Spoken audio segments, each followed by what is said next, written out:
The revolutionary power of softness, how vulnerability transforms business and leadership.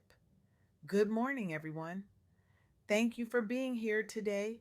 I want to begin by acknowledging the extraordinary human being whose wisdom forms the foundation of our conversation today. Walonza Hall, a visionary thought leader who is single handedly revolutionizing how we conceptualize authentic leadership, particularly for Black professionals and entrepreneurs. What makes Walonza truly exceptional isn't just their brilliant mind, but their courage to challenge the most fundamental assumptions of business culture, assumptions that have gone unquestioned for generations. Through their groundbreaking work, Walonza is creating pathways for a more human centered approach to success that will ripple through boardrooms and startups for decades to come. Our conversation shattered something inside me in the best possible way. It forced me to confront a truth that feels both revolutionary and obvious once you see it. Nearly everything we've been taught about professional strength is fundamentally wrong. For generations, we've operated under a collective delusion. To succeed professionally, we believe we must be tough, unyielding, and relentlessly driven. Vulnerability, a dangerous weakness, empathy, a distracting luxury, authenticity, something to be saved for your private life, never your professional one. This narrative is particularly crushing for Black professionals and entrepreneurs who already face systemic barriers that demand extraordinary resilience. The message is clear and cruel. Harden yourself, hide your humanity, never let them see you sweat. But what if this entire framework is not just slightly misguided, but catastrophically backward? What if the very qualities we've been conditioned to hide, our vulnerability, our empathy, our authentic selves, are actually our greatest competitive advantages in the modern business landscape?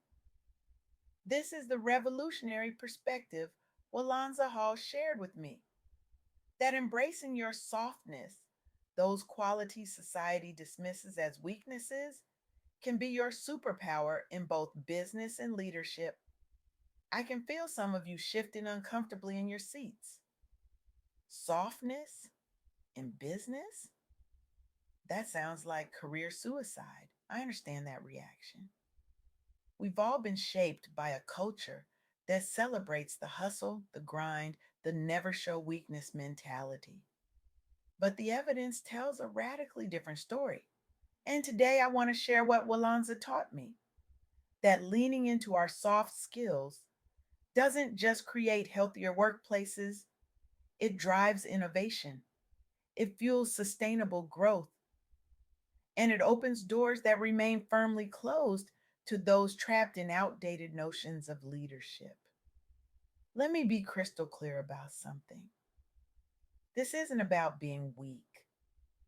This is about recognizing that true strength comes in many forms, and some of the most powerful ones have been systematically devalued in professional settings, especially when exhibited by women, people of color, and other marginalized groups. During our conversation, Walonza emphasized three key insights that I believe can transform how we approach our professional journeys. First, embracing vulnerability is not a weakness, it's a strategic advantage in today's business world. Second, building strong relationships through empathy and authenticity opens doors to opportunities that remain closed to those who lead with ego and intimidation. Third, prioritizing mental well being allows Black professionals not just to survive, but truly thrive on their entrepreneurial journeys. These insights might sound counterintuitive in a world that often celebrates the hustle harder mentality, but the evidence supporting them is compelling and growing stronger every day. Let me share with you some powerful real world examples that Walonza highlighted during our conversation. stories that demonstrate the transformative power of embracing softness in business. Consider Morgan DeBaun, the founder of Blavity Inc. While attending Washington University in St. Louis, Morgan noticed something profoundly troubling. Mainstream media consistently failed to authentically represent her community.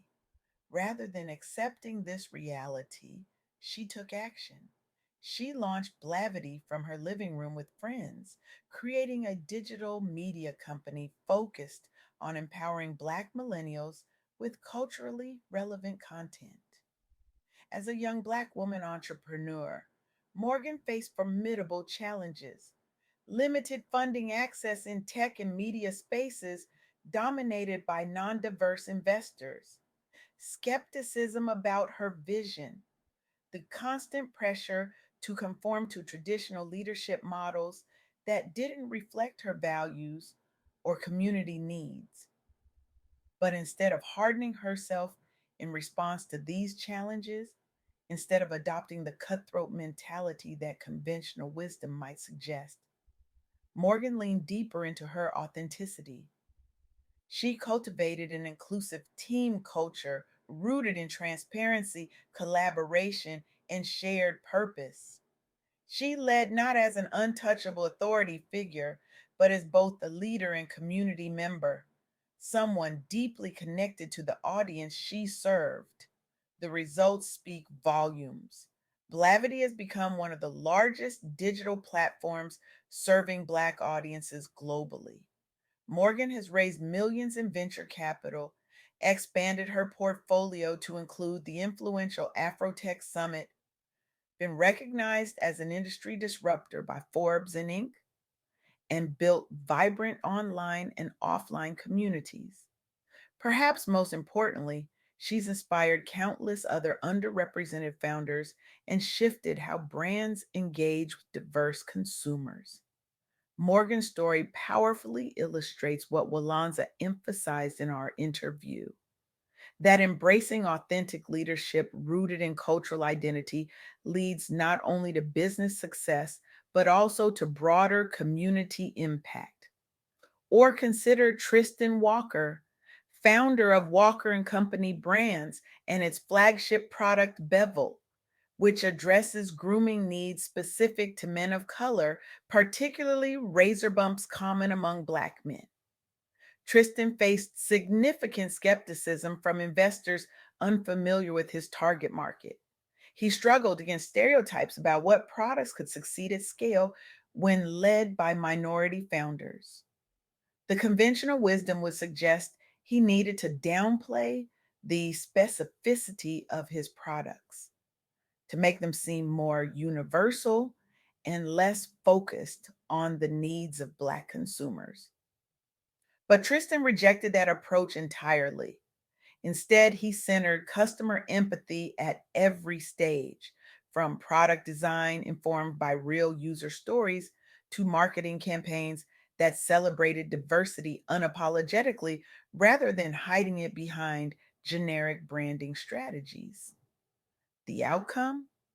Bevel achieved rapid sales growth, secured major retail partnerships including Target, and was ultimately acquired by Procter and Gamble while maintaining its mission-driven independence post-acquisition. Tristan's company won national recognition, including being named to Fast Company's Most Innovative Companies list. And perhaps most significantly, he helped normalize tailored solutions for underserved markets while proving that compassionate leadership delivers bottom line results. As Walonza pointed out in our conversation, Tristan's story highlights how centering empathy, not just analytics, in product development builds trust between businesses, leaders, and customers alike. And then there's B. Dixon, founder of the Honey Pot Company, the first plant based feminine hygiene line sold nationally. B's company addresses health disparities facing women of color due largely to historic neglect and misunderstanding within healthcare and pharmaceutical industries. The barriers B faced were staggering. When raising capital, investors actually questioned whether white women would buy her products, revealing their own biases about niche markets. She encountered distribution hurdles, breaking into mass retail chains that were initially resistant toward solutions led by predominantly BIPOC teams. Rather than compromising her vision or adopting a more aggressive stance, B, leverage grassroots marketing fueled by authentic storytelling and testimonials directly sourced from customers sharing similar backgrounds and life experiences. She remained true to her mission and values, even when conventional business wisdom might have suggested a different path. Today, the Honey Pot Company's products are available nationwide in Target, Walmart, CVS, and other major retailers. The company has been named one of the fastest growing private companies on the Inc. 5000 list, featured in Oprah Magazine, CNN, NPR, and other major media outlets. Most importantly, B has catalyzed further investment and focus on culturally competent care industry wide and broadened definitions around wellness entrepreneurship. These three stories share a common thread that aligns perfectly with what Walonza Hall shared with me. These leaders didn't succeed despite their softness, they succeeded because of it. They embraced vulnerability by acknowledging the specific needs of underserved communities. They led with empathy by truly understanding the experiences of their customers. They remained authentic to their missions even when faced with pressure to conform to more traditional business models. And they prioritized not just their own well being, but the well being of their communities. The results speak for themselves. These aren't just feel good stories about nice people doing nice things. These are powerful examples of how embracing softness, vulnerability, empathy, authenticity, and care for well being can drive extraordinary business results.